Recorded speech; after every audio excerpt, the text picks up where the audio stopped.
problème boy e ko komelanga il faut le ba clair hein problème boy e ko komelanga tellement tata on a bana lukanda kuna niveau limité eza le pont bimba ye moko amina nga oya pasteur obenga ye o kene kulo o ko mona ndako nzoka nde aza escroc la repentance tozo ngapenza na source ya moboko vraiment na kata parole to tika ne surtout ya mabe to yebake Jésus Christ revient bientôt même basta na nzambo za kolandanga et c'est moi tozo nga na sema ko na nzambe et le boson ko bisa yo vraie prophétie ya ngona zo pesa c'est la parole de Dieu amen parole ya nzambe les prophétie o ile kinyo surtout oui papa et le ko lobi wana mon seul nzamba bengami que un serviteur de Dieu premièrement ata pona ko panzate mon seul nzamba za moto ataka kimia so da moto mo da ngunda ko ngada ko panza bien foya bato eza mabe po bible lobi que o nzamba sangisi moto mo kilima ko te akoki ko kabora yango la repentance était ma ressource et comment va recevoir te ala no moto atika kindumba moto atika kindoko moto azo sala même ata mo seul nzambe au sali ba crime belé ma be ebele mais nkolo abinanga na bisayo bongola motema na yo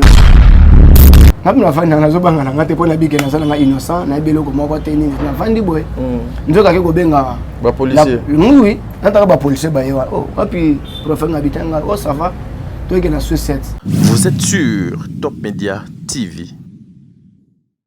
Voilà, mbote na balalignons sur Top Media Télévision. Boye imala mona émission na bino Tokundo la vérité. Voilà, Tokundo la vérité, une émission d'actualité, une émission qui vous apporte de bonnes choses, une émission donc au Bisoto Tcha pour vous édifier, vous informer et puis pour les autres aussi.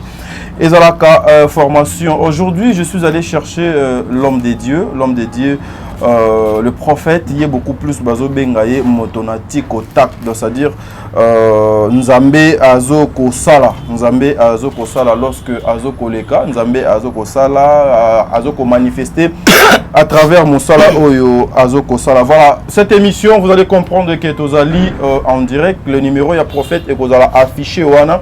Bino baye boko zoali baku ya kolanda émission oyo boko benga na numéro wana et boko kota directement en contact avec les prophètes. Yozali na ba problème, yozali na komitungisama, yope ya poto ba problème ya mikanda elati yo, yope na poto ba difficulté ebele, yope oda na Kishasa tu comprends pas pourquoi ta vie ezoko kende ndenge donc ezoko tambola. L'homme de Dieu, le prophète Azali wana pona koluka moya ya kosunga bino pe ya kofongolisa bino lisusu les choses cachées lokola Nzambe alobi ete soki molimo mo centre kitikati na mutu azali na ba possibilité ebele ya Nzambe ala kisaye ba makambo ezali ya kobomba ma oyo nanga tozo komona yango te. Voilà, mais avant de commencer cette émission, je dirais un grand merci à maman Zozo, ma mère que je salue donc en passant. Merci beaucoup maman. Déjà de retour na mboka no Canada, à mon papa nommé Mavaka la Nzinga, babik dédicace Nabino, maman Deborah Lubanda kilo ma mère à Calgary, c'est-à-dire que Bobak c'est la cahier maman surprise, c'est en plus un dombele la femme du maître, la femme de deux fois maître Chico Lubanda. Maman va pas ça, merci pour notre sage conseil nayo, merci pour notre contribution nayo. Elle est spéciale aujourd'hui, elle s'appelle l'évangéliste Valdogé. Merci beaucoup pour notre assistance nayo na émission Oyo Batu Oyo Nzambe Azo ko utiliser les instruments de Dieu. Il s'appelle le prophète Oyo Akoleka Awa parce que Zalimba la libosoto yambaye yemoko akosa la présentation naye et puis toko bana émission na biso mbote l'homme de Dieu. Mbote papa journaliste. Bonne santé. En tout cas, santé za malamu. Malamu vraiment kolandi sama nkolo Yesu. Voilà, kolandi sama nkolo Yesu bandeko bazo kolando déjà tozali en direct na Top Media Télévision. Est-ce que koki ko mema biso na nzela ya losambo poto fongo l'émission na biso? En tout cas, na peso merci. Pamate elero na soto fa ko banda. Eliboso fa na ko kumisa Nzambe wana. Voilà. To bondeli. Seigneur de grâce, na peso merci le tout puissant. Bible le bien te bisika bambilo we bakotika kinya. Nzambe tikete kimia na yo eleka na kati ya wesika. Na telemeli mi pepe nyonso to molili, nyonso to ya mvutuma ezala mosika au nom de Jésus. Saint-Esprit, yonde oleka pona ko régner na kati na wesika. Nguya moko ta molili ezala mosika au nom de Jésus. Amen. Amen. Voilà. La toute première question, Bandeko Bayeba, comment vous appelez au Bandi P ministère Nayo, quand et comment est-ce que tu as été appelé? Voilà. Merci papa, en tout cas, Nzambe apambola yo. Na mutuna kitoko benza oyetuni. Toza bato toti na simanda kote. Toza bato vraiment to bibe bana ndako moko ya kitoko.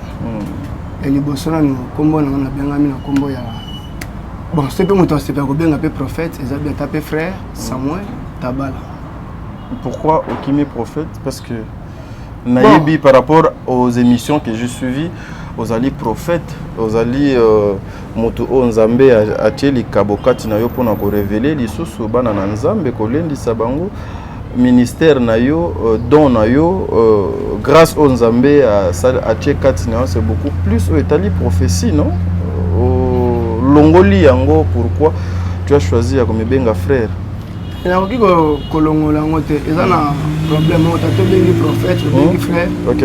Il y a un problème de l'okumu des gens de pas Nzambe. Amen, parce que ebele bandi makandete balinga pété. Donc ba moi ndeti ko benga frère neti au diminuer hier, voyez-vous un peu. Oui, là on le bien pour moni l'okumu na soto, ils ont andé et pas encore la biso Jésus Christ.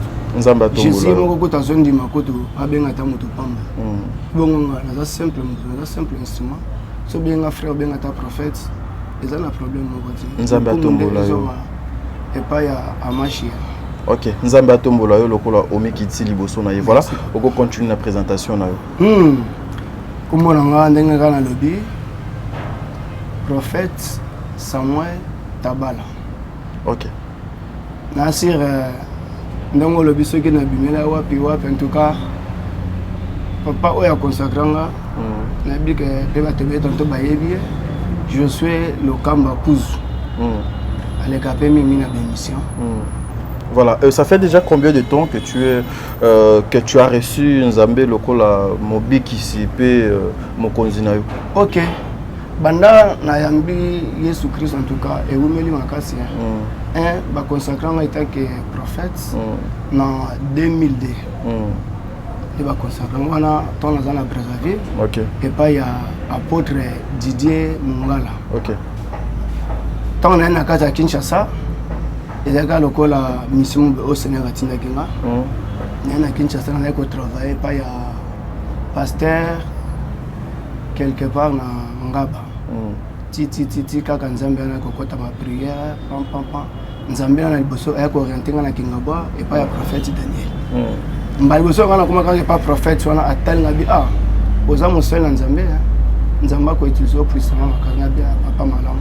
To ndi pe ko travailler wana momuke ti na pe ko tika ina suko zonga braza. To na ko zonga su braza na ke ko samu Nzambe na niva oyo e fondo don na tamula bamboka bina mo ebele kuna. Kaka Nzambe na bolingo na ye ayako zonga sanga suna sema kolo azongi sansu na katambo ya Kinshasa. OK. Tanga zongi singande ayako tinga ngai pa ya Josué le Kamba Kuzu. Pamba te avant ko makuna nazaki na frère na mama boye Joyce en tout cas ko tazali Nzambe apambola ye. Voilà. Mbala mingi suna ko tena frère wana ane ko tenga bia papa. Ko to sambla kuna bien te mais luka moye pe oya mukomsu pe oya et pas na biso pe ezapi malamu. Ngana bisete zela kaka Nzambe moka yebi tanaye. Voilà. Tellement et ko arriver problème boye e ko komelanga il faut le ba clair problème boye e ko komelanga na bimaki na banki na pasteur moko boye abenga bi na bani na ndeko na mama bozo luka ndako na bien pas de problème na za ape na yebani na ba commissionnaire o bazolenga bandako mbala moko na moni pe ndeko na tuni habite bandako ke mona na ngoma bandako pozwa mikolo bandako ka yango moko boye na niveau limité tellement tata na bandako luka ndako na niveau limité eza le pongo bimba ye moko to solo pe na ndeko malamu silango lobi no pe to kutani to solo lina ye tellement na bengi so commissionnaire na to solo bi papa bonjour ezana mwana ya ndeko pasteur na mbe ko tatangi saka mwana na ye azana besoin ya ndako habite mikolo ba ndako ma yango moko eza penza passe na zala ngote. Voilà.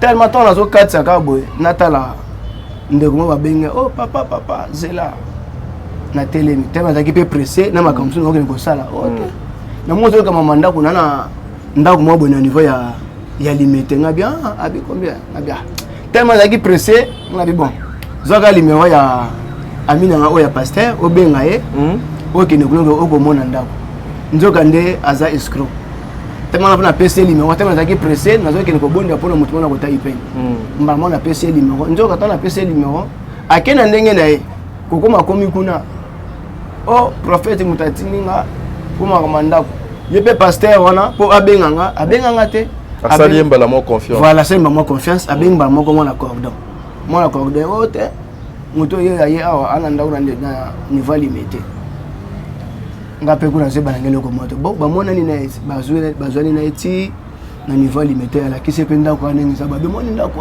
yango abia ça va azongi na abi ça va na Kenya kene ko sambongo nzoka nde mutu wana liso to basana ni beza clip mo boya beskro tanga ko zonga pe na ndaku mba moko azumbongo pa benga ta mwasi na ye eloko moko te azumbongo tanga ko pesa mbongo ole basana ni mikanda ba ko sala mwa mwasi mo be mikanda wana apesi bango mbala moko bu azongi na eti asanti ka bente ako zonga bona ndako ngatra boye oh ba chefu ngola nini o yebi te ke ndako tanda ko batu oh mutaye juste abi ça va il faut nous en na école ko zonga na école akutana pasteur wana benga bi pasteur tama comme na kile kuna komeli ngai c'est vrai abi ça va ko vana kimia na benga prophète mbala moko nga pena nzela kuna na zona na ipen mama ga pareil sona osanga bitana ko ta ipen o sanda noki oya awana na lemba tozozela apena bi bon ça va na koma na ko kita ka bo bana komi na ta lo moni mona promoteur atotu na ngabi webi mona promoteur ngabi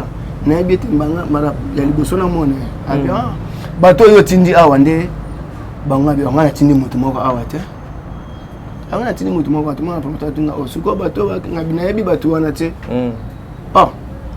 donc amoni ngo siko ko pro ça va zelanga na zoya ngabi na fanda na zobanga na ngate pona bike na sala nga innocent na beloko moko te nini na fandi boy nzoka ke ko benga ba policier oui nataka ba policier ba yewa wapi prophète ngabitanga ça va toi qui na suicide pona banga ndeba nsuba za tanto ngape leo mwa bisava to tenga seka yeba ke makamoto liko ngosala naza innocent na beloko moko te rien ndia yo moko pesa mutu mbongo te sans pour autant no yeba te na oyeba mutu ngaba bisava to komi na suicide et donc alboso ba kanga ba pareil makamoto to ba kangiamo nini ote ndenge zawa il faut que nous avons des écrits moi beskro ne beskro kembonga moto e bona ngabi tsenga so kembonga na ete tune tanga ke ko pesa monga sa yebinga ngane mbali bosongo to mona voilà ngabi bon ce que bongo nous avait pasteur on se pasteur ko tikende mutu to ko kanga kuto faut kanga de kuto pasteur wana voilà tellement pasteur asala kana école na bango abombi bu kula na tenza de ba 17h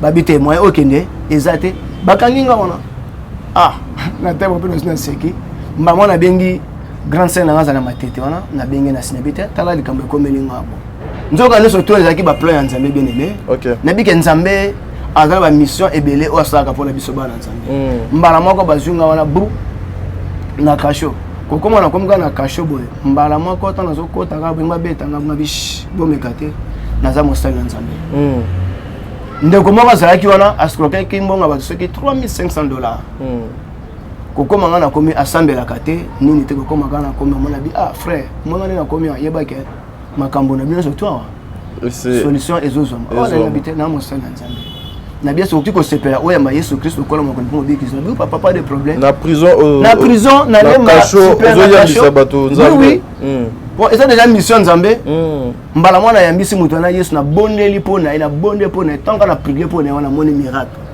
kaka le même na butu na presque ba toke ka ba 19h ataka boy ba tabanyungu wana ba ye to comprendre te to e kaka to bito ya wa to kaka ka to bimisa yo o bano futa mbongo na biso malembe mais ozala libanda elekeli ndeko wana bi papa na pesoni ngako na sambela ka temba na ngali bozo na bi o pesa ngani lokumu zo ngane pa Yesu Christ voilà atali ba moni do makama ko sa ba ndeko suba sa ka bien aimé attention l'état dans l'état ndeko wana ye bato yo sambeli pona bango babimisi bango oui ngana tika na kata nzambe azo continuer ka ko nzambe ko neka ka coopérer miracle na ko comprendre que zaki chemin nzambe ana fallait aller kisayo na nzela wana voilà na tabo bato suba ye wana ko ba na tuni ba yo problème tanga ko na escroquer ki soki mo sabato boy nga bia na tena siki na bondeli sipo na bandeko wana ba moni miracle nzambe kaka bato ba ke ko kangisa bango ba yisi habité to bimisa bango natika ka wala mbala moko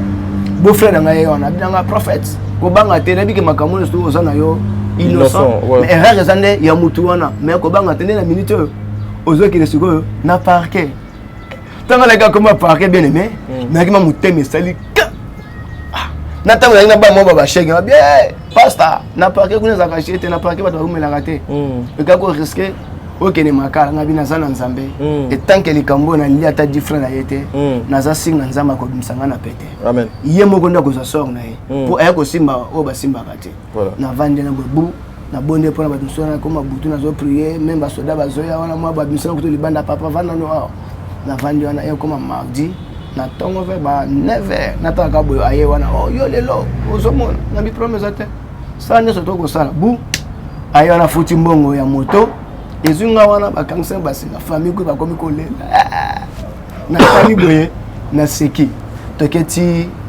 na parquet ya matete azali ko atana mbongo to ya 500 francs tant zo kota ko na parquet ça acheter tant zo kota tana ni ba beta ka batu na ndinga ko sakana te tonganga na zo kota kaka boye frère moko ayemba po no beta nga boye oh longa bina bish attention na za mosala nzambe ala mosala nzambe te bien ba pasteur boza ka bescro sali bona bish attention si baza bescro na bango mengana soki na za mosala nzambe tanto na nzela nanga yo omona okobika komona loboko na nzambe tanga ba yoki boye ba bangiti ezaka na 500 francs 500 francs apesi bango kokota na koti wana na vandi na bondeli nzamba atikaka bana na ye te tellement tana azokoma boye nzoka camarade ya grand frère moko boye mpe aza avocat komona moni nga wana ngako nayebaki te petit sœur amoni bia nini o te bakangi kutu grand frère a boye na boye bien ça va problème eza te kozanga naluka nalata teni bongo na kolanda dossier na ye ntango na koti ata 10 minutes elekanaki te baye babengi ngai epa magistrat na mati likolo ani kotuna ngai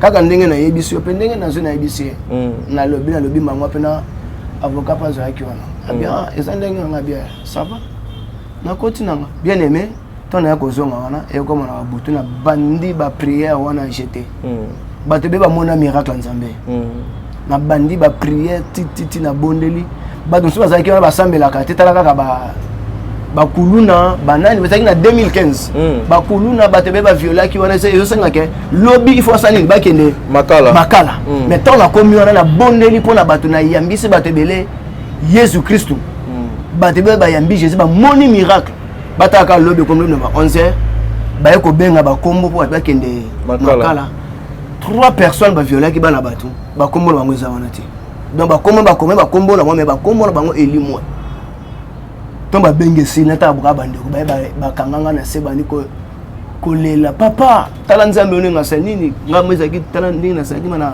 problème makasi na violaki bakatela nga boye mais nzambe na yo kaka ye moko doit reconnaître oui à reconnaître ko abike nzambe na yo te na bilo na kopesa yo te ndoka babandi kolela baleli na bondeli pona bango na bondeli pona bango mosali na nzambe prophète na tikelo pena temps ebele pona koyoka yo à la loupe et puis na lando vraiment na lettre mais je suis étiqueté ou bien place au nazali stationné c'est justement bisika au lobby était parce que ebele na bino ba prophète ebele ba yo sala bino confiance te hein ebele baye ko luka basi ebele baye ko luka mbongo ebele baye ko luka visibilité ebele baye pe ko sala cop na bango parce que nous connaissons aussi des prophètes PD bazali voilà donc le confiance penezalité mais yo boni ko loba yete bateau ba violé oyo eza défendu oyo ezali mabe même yé moko nzambe la Bible ezoko fustiger mabe mutu ako mériter salaire ya yé par rapport ya mosalo asali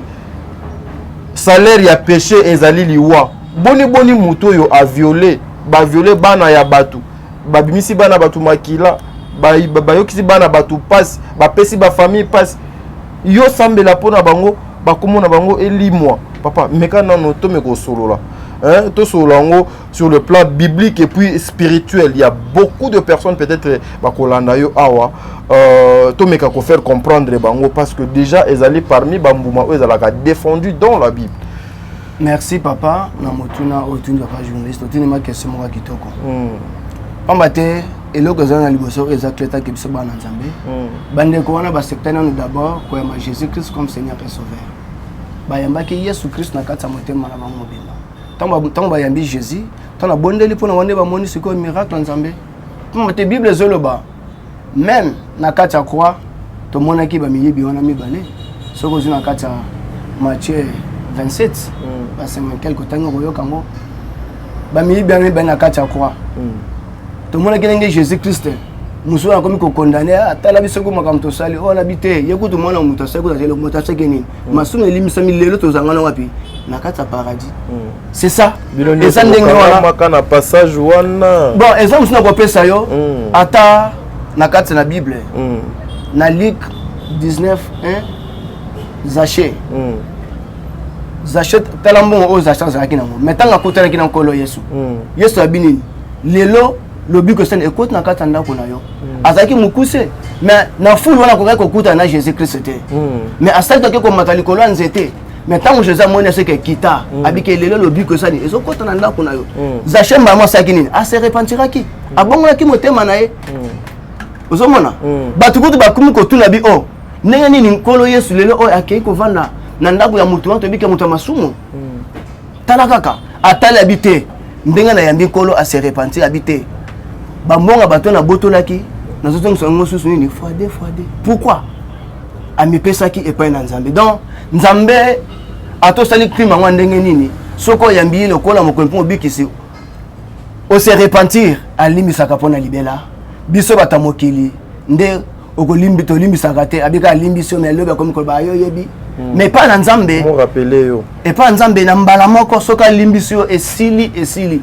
tala ka exemple ke di musika te apôtre Paul ma base qui ko sala na so ebi histoire malam abia nazo ke nanzela ya Damas fana kina ko boma basal na Nzamba saki ba crime ndenge na nenga minene kaka tanga kuta kina Nzambe mbala moko a se repentir mbala moko makanza zaki na ngwana échanger aki mungongo ebengiye Paul point zo monta peuple de Dieu pas si bon mbala moko akoya comme avec et tant que Nzamba zaki bolingo Nzamba zo révéler et pas Ananias abiki zala mosala nga moko koya aza instrument o Nzambe na bengiye yenda ko sala nga akoma kombo nga partout c'est ça mbala moko Paul abongwana ki motema mbala moko yango moni ke na sepela ka makasi na passage à Paul yango quelque part par exemple na kata Galati abisi je vis ce n'est pas moi qui vit c'est Christ qui vit en moi pour à comprendre grandeur ya Nzambe ke makambo nyonso to na salaki ezaki pamba et pas na Nzambe sengaka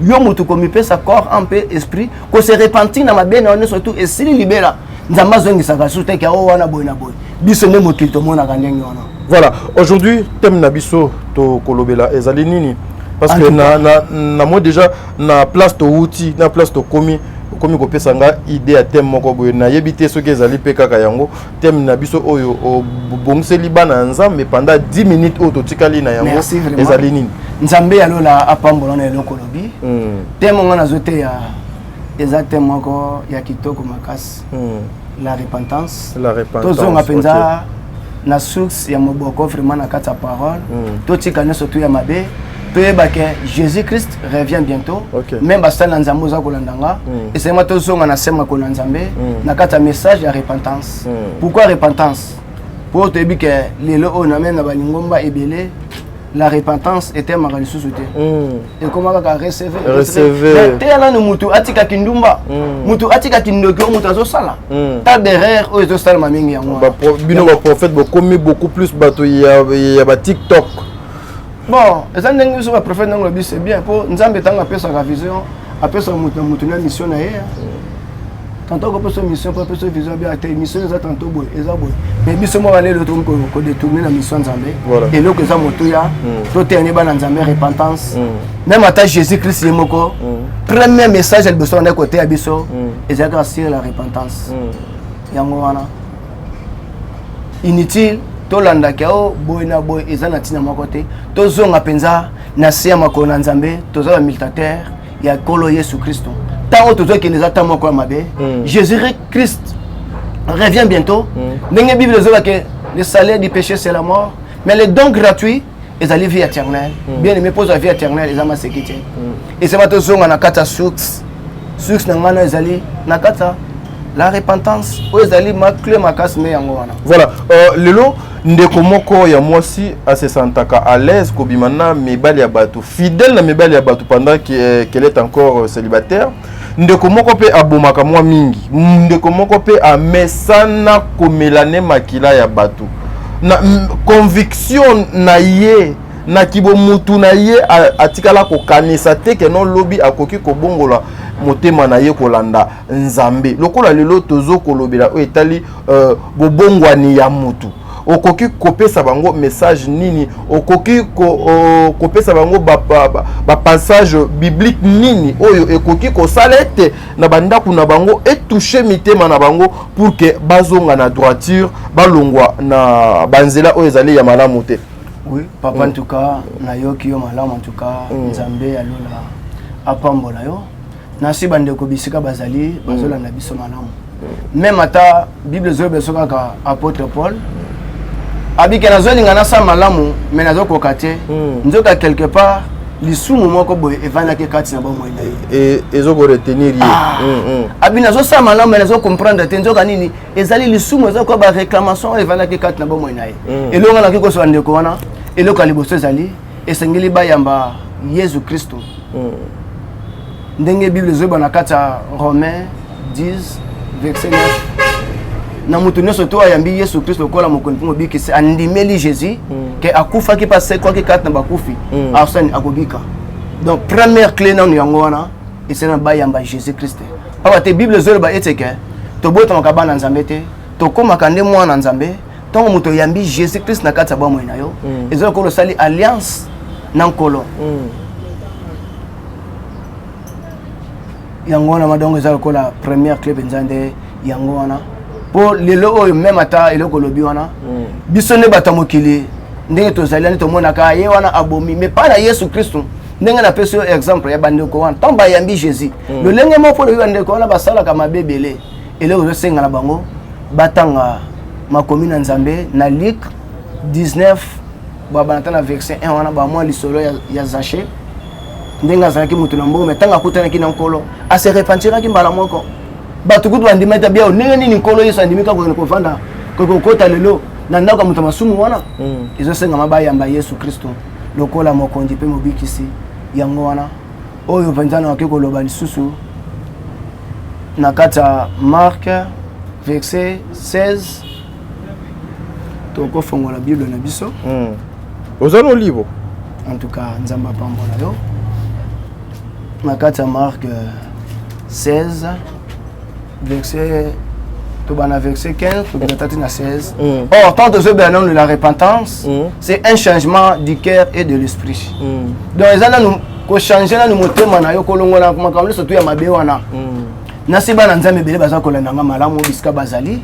Même na kata Marc 16 verset 15, tant nkolo Yesu abimeli ba disciples, alobi na bango était puis il leur dit allez partout dans le monde et prêcher la bonne nouvelle à toute création. Amen. Voilà encore les disciples na asoti na momi balem balabi ke bokende partout na bikolo ne soto sani boteya sango malamu. Bien aimé yango ngapona côté ya yo. Bonne nouvelle, c'est Jésus-Christ de Nazareth et Seigneur ba ko changer nos comportements na yo. O ba ko changer na makambu nyonso to ya mabe wana. Ko bongo na motema o yamba Yesu Christ na kata vie na yo. Yango Yesu azoloba celui qui ne croira pas et qui sera baptisé sera sauvé. Mais celui qui ne croira pas sera condamné. Bien-aimé, tant qu'il te comme pesa melo ma sœur, yom tozo la ndangai. Ndimela Yesu Christ pour oza la sauver. So kité, ba ke condamnation za ko zela yo. Na makambu ne soto ya mabe oyo za ko sala butu pe lokola moyo. Tant qu'il te comme pesa melo.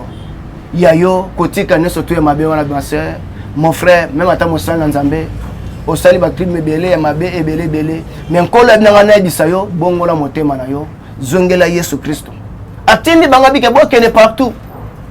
Bien aimé, tantôt ko zala wana za ulanda nga malamu parfois ko za condamné na problème obo oyo sala o tantôt liboto no ba condamna yo mais Yesu alobi bongola motema na yo yamba lokola mokonzi mo bikisi. Voilà, prophète na ko kata yo penate bon so na lobi na kati yo te no ko sa na kati yo. Une question aujourd'hui place ya prophétie na mabala, prophétie est panzi, prophétie est bomi. prophétie au lieu et apporter solution et commis comme malheur na ba famille na ba foyer na ba relation ya bato tokoki koloba nini et puis tokoki kopé sa prophétie place nini et puis quand est-ce que et comment muto akoki kozwa pena prophétie avec son cœur. Oui, merci papa et le kolobi wana nzambe apambola yo. Et le bosan ko bisa yo vraie prophétie yango na zopesa c'est la parole de Dieu. Amen. Parole ya nzambe les prophétie o le kinyo surtout. Parfois ko ko na osaka mabe moko metango fongeka na passage moko otangi boki mo nzamba lobelio pe otiki nyo surtout mokili. O Bible lobi même prophétie et kolekana. Mais la parole de Dieu ne passera jamais. Jamais. Yango même Bible zo na mkanda Josué. Bible lobi ke na sima ya kufa ya Moïse. Nzamba poni Joseph c'est que avec un courage, partout que ça m'a també que personne. Mais le livre de la loi ne te loin pas de ta bouche. Avec les paroles en Zambé et l'onguate na monoko na médite ça. Et ça n'est moko. Le bon Zambé yangonde ezali vraie prophétie et le kinyo surtout. C'est la parole de Dieu. Yangona et le côté le bien ngona biso ke prophétie Bible ndé yangoyo ezamo boko na biso auto aliba militaire yankolo Yesu. Donc na ko sakola et bien les vraies prophéties faut t'envoyer dans la parole de Dieu. Voilà, aujourd'hui Kosakola, dirait ya Kosakola, ça peut prendre combien de temps lorsque ozo Kosakola pour na battre parce que en bazo bengayo prophète yati kotak. Dirait nango il faut ezo combien de temps parce que l'autre fois je suivi tes émissions, il y avait des interventions, il y avait des appels, il y a des gens qui appelaient de gauche et à droite. Prophétie et koki kozwa combien de temps pour que o longwana mutu oyo o prophétiser pour na mutu mususu ça prend combien de temps? Merci. Parce que biso to mona ye moko nzambe mokili na nyonso mona na ye eza na ba miracle mususu asala avant asala yango azula yango temps a jeûner ba 40 jours 40 nuits après aye ko bimisa asali bikamo asali ebele o ngai na yo to yebi mais lelo bino et comment na 5 minutes au cocu copé ça 50 prophéties. To meka kozona dire na délai ya prophétie. Oui papa en tout cas na pesio merci Bible lobby Jésus-Christ il est le même hier aujourd'hui et éternellement voilà. Prophétie tant lobaka et wutaka et pas na ngate et wutaka direct et pas yemoko kolo Yesu Christ. Nzambe pour alobela mutu ezate ke o il faut ça la ce qui n'est non mais on m'a déjà na zana carte ne sika on surtout ba préparer déjà na kota ki daba mabondeli partout wana na surtout na bikete tantôt na koleka na émission et zo senga bana nzambe ba kolandanga pene tant ndongo lobike bazo benga bona boy eza malam pour prophétie eza oyo eza pe ko sunga lelo bana nzambe ebele tantôt mutanga ke tantôt na mabemo bo ngayele mais tanga yoki prophétie mo boy ebimelie prophétie ezoko sunga na nini parce que tout le monde bino nde bozoko panza ezoko sunga lisusu te l'homme de Dieu ezoko sunga lisusu na nini prophétie. Oui papa eloko lobi wana Mosala nzama bengami ke un serviteur de Dieu premièrement atapona ko panza te mosala nzama za moto ataka kimia so da moto mo da ngunda ko ngada ko panza bien foya bato eza mabe po Bible lobi ke o nzamba sangisi muta mokilima ko te akoki ko kabola yango donc obi ke ndongo lobi ndenga ebele pe nazo ka babiloko wana ya ndenge na ndenge mais nzambe moko nde ay bo mate Bible lobi ke ne juger point mais tu peux juger bien maté mokili lobi ke tu peux juger tant que tu na sa mokili awa tu vas ko juger on surtout ekobima awa pambate prophétie eza malamu yana lobi ke vraie prophétie c'est la parole de Dieu c'est la parole de Dieu pour prophétie au qui tantôt ko ngana bien au sala problème mo bo tantôt sala mo takala au moins vaga nzambe asani alobelote ma sœur tantôt bon mato to sala mbaba tebele ka ndongo lobi wana o mena ndongo tumsusu boye bu avec un problème moko boye o tantôt moi na ngo passer exemple nki ko pesa yo maman moko boye na église maman na tambola partout alala ka pongite mais nzamba sa grâce jour mususu boye aye koleka tanga koleka na prophétie ngapa na eba kiete kota na bondeli boye na fongoli biso na mama tama ka musenga bisinga ke pongi olala ka pongite tala makamezo ko melo boye na boye mbala mota na pesi mama na biso mama tala mutazo soma kambo o eza boye na boye na ndeko mela kaka mai na ko mercer senera bisinga ni zo kaka mai wana pesa mama wana na zo mai wana ndeko mela na pesi tanga meli mbala moko azo na ndako na après 3 jours les mêmes jours dans Amérique ma tanga zoni boy ana ko la pongité mbala moko maman babi ke alala poni na ninga ko sagrate après 3 jours dimanche aina église et aia ko témoigner. Voilà, la télé c'est le temps. En tout cas, déjà on a 3 petites minutes. Nous avons déjà équipe technique Nassima Kuna. Maman Valdoje, yo pas Nassima.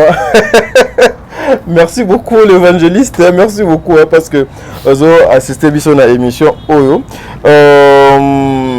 Prophétie à la carte, donc grâce ou Ezali Mutuka aller à la Moki Bouenzame donc à visiter. Non. Et là pour le besoin bito fongola, ezama comme belé na kati wana. Wana ta une émission msune ba ko fongola. Pour na kata prophétique, toza na ministère prophétique. Na kata ministère prophétique, toza pe la badon ezawana dans makambo belé o ezala kati wana. Pour toza na 5 ministères, o nzamba pesi mutu na mutu na ministère na ye. Mais Nzambe le Saint-Esprit azamoko azako kosani azako ko chapeauter biso nyonso azali kolo na biso nyonso azali kolo na biso nyonso tout okay. Nzamba akoza tanto azu mutu boye apesi me akoza don moko boye atie wana donc eza ndenge nyonso to fongo donc eza makambo beleza ma enseignement munene na kati ele ko le bien. Voilà, ça c'est la première partie. On aura la deuxième partie, la troisième partie et puis okay. Et qu'on va continuer bongo. Mais avant, tout le monde a peso bamaloba ya suka awa. Au lobby avant de venir ici, tu t'es concentré au mikota qui n'a pas prière, n'a pas le sambo pour na donc longi yankolo. Lorsque vous priez, le Congo tout va mal, rien ne marche. Naibi ke bosambe la rapé pour na Congo l'homme de Dieu bozo ko mona nini na bécran prophétique na bino na lo balokola le prophète de la nation de Niles na bécran prophétique na bino bozo ko mona nini nzambe azoko lobela bino nini pour na mboka ya Congo azo pesa ta message te ye kaka azo pesa message kaka ke no ser na monio ozo ke poto ser na monio mobali mobo frère.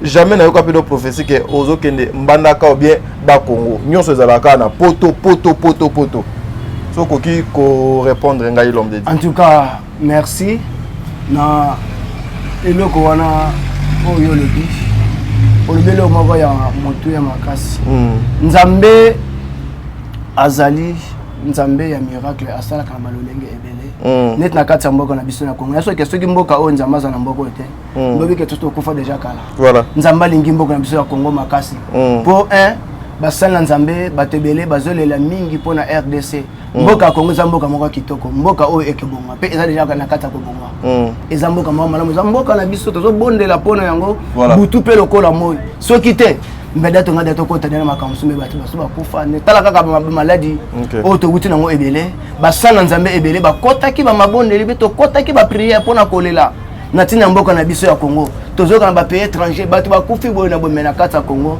atako maladie wana yakaki Nzambe ayokaki kolela na biso po ayebi Congo malamu vraiment.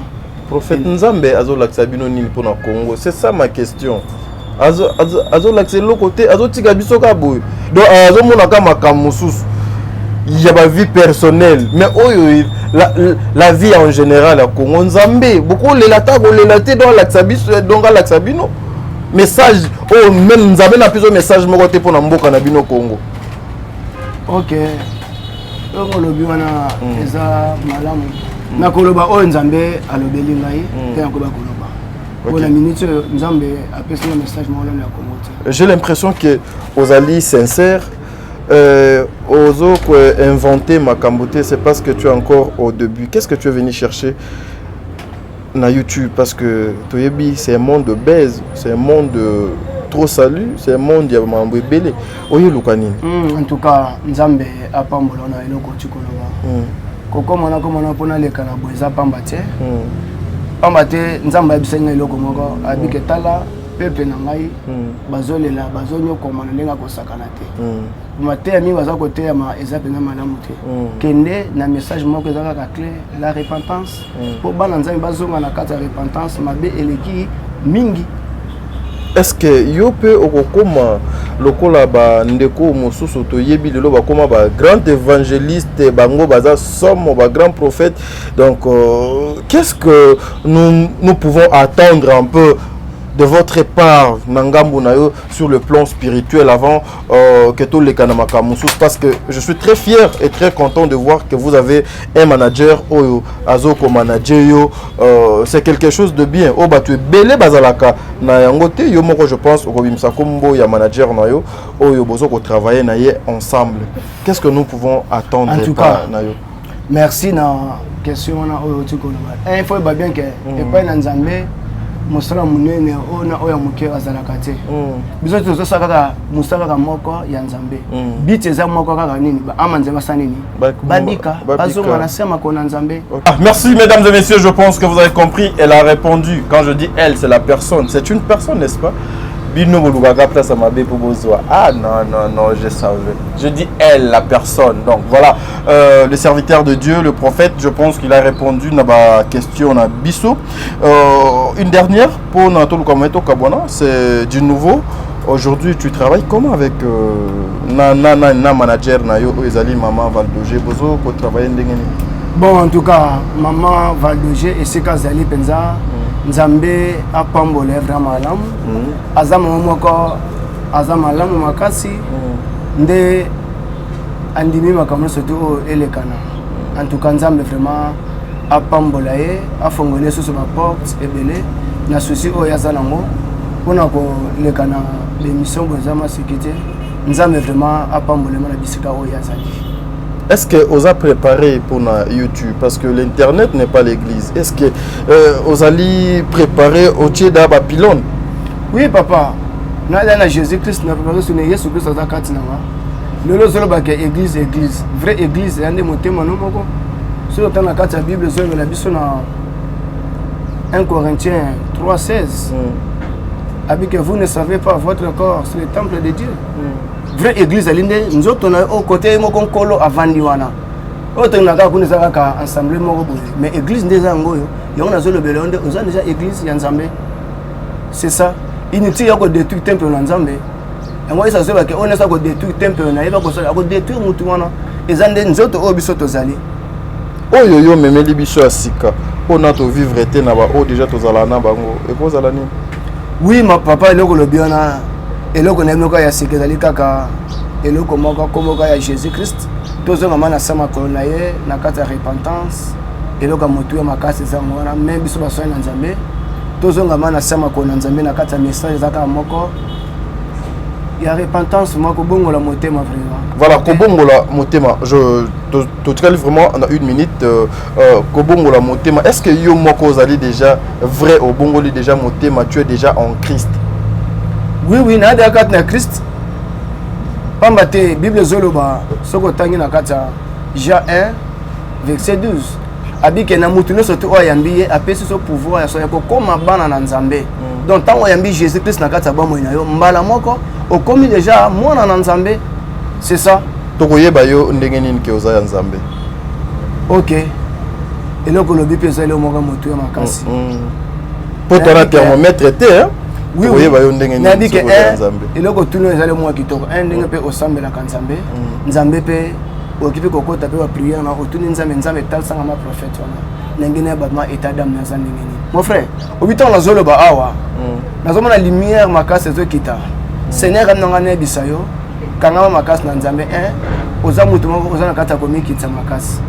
Nazoma na pe zo ba déception ebele ngama tali kama kota ki fiançailles. Ozoba déception ebele. Nzamba lobi pangusa akopangusa opinjolo na kala mingi te. Nde nazoba nazomona réclamation eza makasi. Soko mati il faut kaka okita. Moko saka prier no tuna ka Nzambe. Est-ce que nkolo ozana ngatu ozana ngati Nzamba binanga na bisayo azana yo na lo sambo na surtout o salaka Nzamba azana yo. De eloko zoba tru makasi zanini. Bolingo oyo zana ngo. Olingi bato ebele bateve osunga ka bato mingi mais okuta ba problème ebele tantôt bato ka yoso sunga bango ka basa nini bazo sunga ka mabe yango na yeba ka ke Nzambe azana yo bien aimé Nzamba azana yo Nzamba kotika yo te atata na zolo bana zo mona déjà wana ministère uzakati na yo Nzambe alobela ko mingi na nzela bandoto soko mweli pe likambo yo obisi mutu effectivement et ça m'a gagné mais yo moko zonga sona kata dimension ya prière Nzambe akosela ma minene On a vraiment des cabomans qui toquent comme à 4 symboles. Voilà, mesdames et messieurs, je suis très content de vous présenter cette émission avec les serviteurs de Dieu. Il a toujours dit, la Bible nous dit, prophétie nyonso bayambaka yango pété, prophétie nyonso baboyaka yango pété, prophétie nyonso ba négligeaka yango té. Il faut examiner yango, il faut qu'on ait un discernement. Je flatte pas celui qui est à mes côtés, c'est la toute première fois dans mon âge. C'est la toute première fois dans mon âge, c'est la toute première fois na yambaye na émission nanga. Il y a des choses qu'il a parlé sur moi. Je des prophétesses, des prophètes, entre autres P. Valdogé, une fois m'a parlé de ça. Nzamba batelayo. Amen. Mais voilà, ça n'est fini pour aujourd'hui, mesdames et messieurs. Je pense son numéro est là. Son numéro est affiché en bas, il y a écran Nabiso. Le numéro n'est pas affiché quand on a Sewana, Bokobenga, le prophète. Ceux qui demandent des alliés, Yemoko Ayambaka téléphone, chose grave parce que moi je sais que bateau baka manager, souvent ce sont ces managers qui ne basent pas téléphone, mais Maman Nabiso a accepté à ce que son numéro soit affiché. Bobengiye, Bokozwa ba directive divine, Oyo et Sengeli, pour le Sambo, Oyo donc Sengeli, pour que vous partagez la parole de Dieu, il est là, il est disponible. Pour l'Anzambé, je pense que Totambola, Makolongulu, donc nous lukaye partout. Alobi allez bolukanga partout où il se trouve en fait. Tobé la Kombonaye, il va nous répondre. Mais j'en profite pour cette émission, Seigneur. À tout moment, on me parle de ça que je suis un serviteur de Dieu. Dans un ministère, jusqu'à quand? Papa, Fongolat, j'ai encore le sang chaud. Je veux me mettre sur Sankolo. Et que cela soit ainsi par le nom puissant de Jésus. Merci. Ok, merci. En tout cas, bien aimé, Yomutozola Nangai, Ozuka le Boko Nayo, Otie, le Kolozo Simangai, Nzambanga ko visiter, Nazo Bondela. Au nom de Jésus, Seigneur de grâce, Nzambe, ben nous surtout bakola na émission oyo. O bazamba problème, ba maladie, ya ndenge na ndenge Nzambe, babika na komo na Yesu. Le Boko Nayo Seigneur, et si maman au nom puissant de Jésus, attaque batia qui ba limite na vie na yo. Lelo na telemeta ke mosala Nzambe, mais le monde ba limite on a kata vie na yo au nom de Jésus. Nzambe alola a visiter yo na kombo na Yesu. Amen. Amen. Merci, voilà, ça n'est fini les abonnés de Top Media Télévision. Il y a un numéro qui est affiché, vous appelez Bokozo Abeyano et pas il y a Moussali Nzambe. Merci, bye bye.